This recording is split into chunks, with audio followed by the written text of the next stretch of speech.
ہے وہی ہے تیرے زمانے کا امام برحق جو تجھے حاضر و موجود سے بیزار کرے اور موت کی شکل میں دکھلا کے تجھے جلوہ یار زندگی تیرے لیے اور بھی دشوار کرے.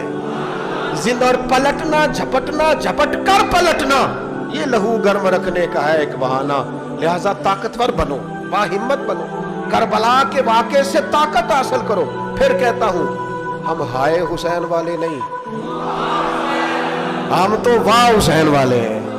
ہمارا کہنا ہے کہ واہ حسین, اے حسین ابن علی تم پر سلام, نازش آل نبی تم پر سلام. ہم کہہ رہے واہ حسین, واہ حسین, واہ حسین, واہ حسین, یا حسین, واہ حسین, یا حسین, واہ حسین, واہ حسین, یا حسین, واہ حسین.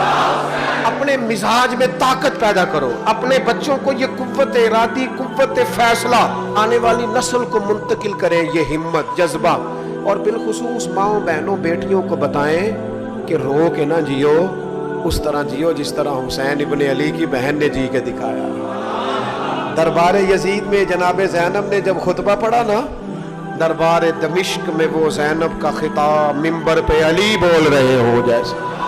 انہیں کہو کہ ذرا تھوڑا باہمت وقت گزاریں, باہمت, کہیں نہیں ڈگمگائی میرے امام کی بہن, کہیں کمزور نہیں پڑی, طاقت, ہمت. اور انہوں نے بتلایا ہے کہ رو کے وقت نہیں گزرتا, وقت تو چھا کے گزارنا چاہیے. مشکلات کے سامنے میرے حضرت صاحب کا ایک شعر ہے, فرمایا کرتے تھے تجھے کیا ڈر ہو اے اختر, تیرے یاور ہے وہ یاور, مشکلوں کو جو تیری خود گرفتار بلا کر دے. وہ تو مشکل کو مشکل میں ڈال دیں گے جن کو ہم نے مانا ہوا ہے.